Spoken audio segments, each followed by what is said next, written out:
and mysterious Kara organization begins to make their move, and Boruto has a pretty intense sparring match against his father, the 7th Hokage, Naruto. All that and more in this month's chapter of Boruto, Naruto Next Generations. The sparring match between Boruto and Naruto is all well and good, and it's definitely got some pretty interesting elements to it. The fact that Naruto actually decides to use a technique other than the Rasengan, or even relying on the power of Kurama, but also the nice little twist that he's actually going to be using some ninja tech against his son, which is of course incredibly ironic, because Naruto got really pissed at his son when he used it during the Chunin exams.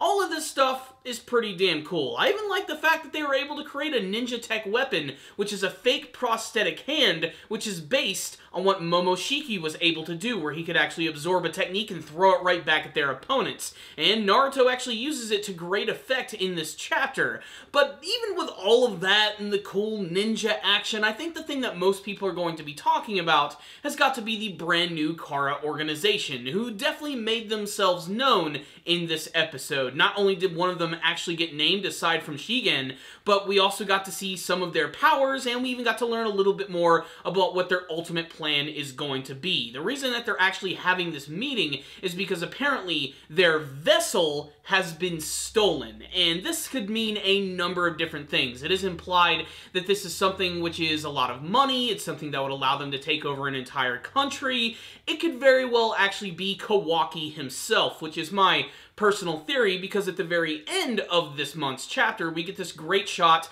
of Konohamaru and some other ninja from Konoha Village, and they've arrived at this massive blimp, this airship, which has just crashed into the ground, and inside are these giant black containers, which look like they could actually hold a human body inside of it. And I'm guessing this is where Kawaki actually came from. He could very well be the vessel that Kara is talking about. Now, what exactly is their plan for this vessel? What is their ultimate goal?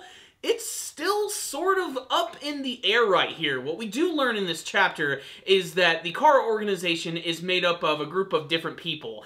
Everybody that we see in this chapter who's wearing the black robes and is here at the meeting are known as the insiders, and everyone that's outside of this group is appropriately called the outsiders. Basically, it's the people that they use to do all of the dirty and wet work for them, so that they probably won't be noticed by any outside peering eyes. Now, another thing that we learn is that they do not take failure very well. There's that one old man who's this tiny guy with a peg leg and an eye patch. Yes, he's basically a freaking pirate, and he's salty as hell, because apparently he's the one who is responsible for this vessel being stolen, and apparently he is going to be dealt with, and he does end up meeting his end against another member who goes by the name of Kashin Koji, who is that one masked member of Kara, who arguably has one of the coolest designs of the group, and is definitely one of the more outspoken members of the group, as he proposes that he's going to take care of all of this personally, and he even seems to have some sort of ties to Konoha Village. I can't wait to see what this guy's going to be all about,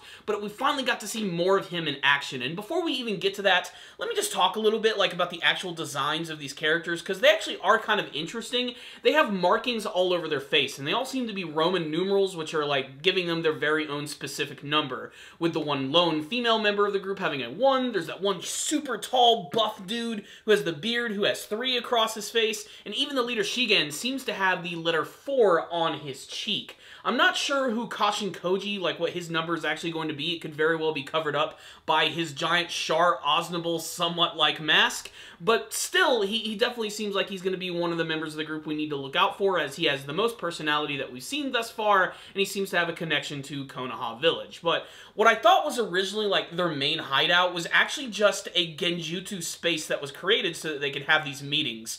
Very similar to the Akatsuki, they seem to go into some sort of weird genjutsu-like mode where they can communicate with each other. Here, though, it's a lot more elaborate, where you're actually standing in a place, if I were in this room right now and the genjutsu would be activated, everything that you actually saw in that room would start to sort of cover up the walls, and it would be like they were actually there the entire time. And when the meeting is over, the old guy's just sitting there, he's super pissed off, realizing that he's probably going to get in trouble with the group, when suddenly Kashin Koji appears behind him and they get into this small scuffle where the old man is getting ready to attack, but Kashin Koji just ends up throwing a freaking kunai right into his chest and then just completely incinerating him with this massive fire-style technique, which utilizes a flame which is so strong it can stop any regenerating abilities, which apparently this old guy had access to. This shows that these people do not kid around, and if you make any sort of mistake in this group, you're just gonna get killed. These guys are pretty damned hardcore, and I can't wait to learn about how long they've actually been around. If they've been around as long as the Akatsuki was, if they were even aware of everything that was going on with them, because they even mentioned that their plans were going to be going fine if it wasn't from Momoshiki showing up, and the way that they actually talk about him, they make it seem like he's kind of a pushover, like there would be no problem in taking down Momoshiki for their organization. So the actual history of these guys is still kind of a mystery and what their ultimate plan is going to be, but damned if it isn't really fun to speculate about what their plan is actually going to involve.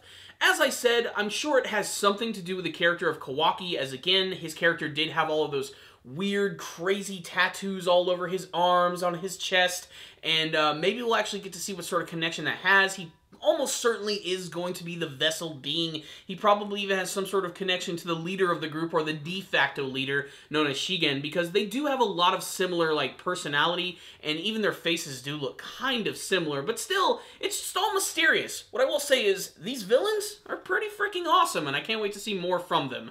Like I said, though, the rest of the chapter is basically just dedicated to Boruto and Naruto having a little sparring match, which really pisses off Boruto because he seemingly forgot that Naruto was doing this simply just to try out some ninja tech.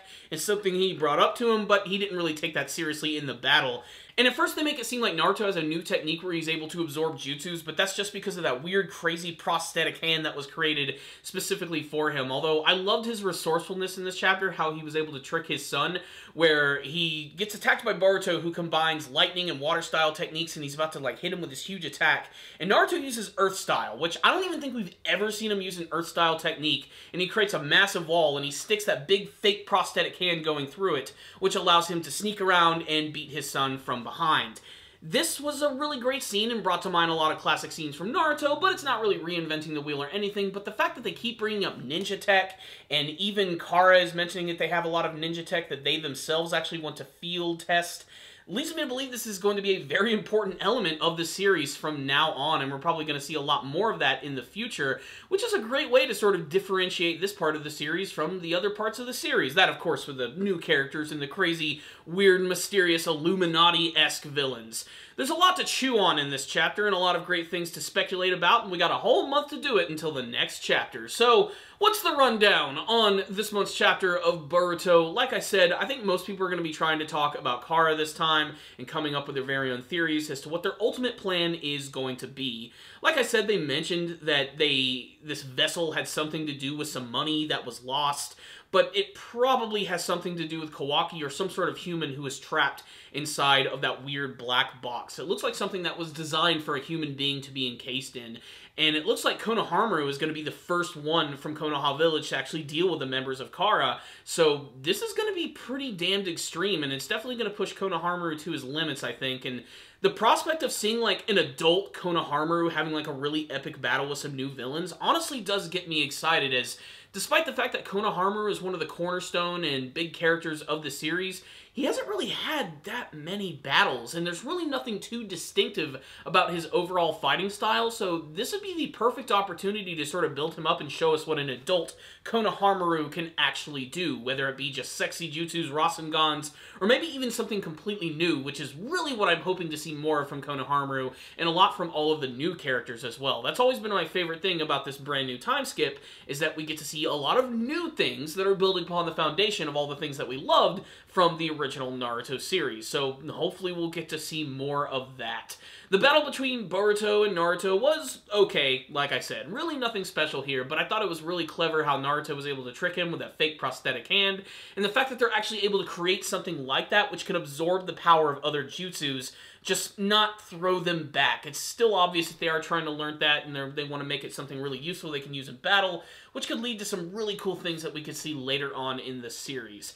If I only had, like, one complaint about this chapter, and it's one that I've been harping on for a lot of these chapters, it's just that sometimes the characters just don't look right, and a lot of that has to do with the fact that the artist who's working on the series is not Kishimoto himself. He is someone else who has created his very own designs, and all the scenes with Kara and everything look really good, and a lot of that probably has to do with the fact that they are new characters we've never seen before, so we have no one to compare them to, especially with this brand new art style.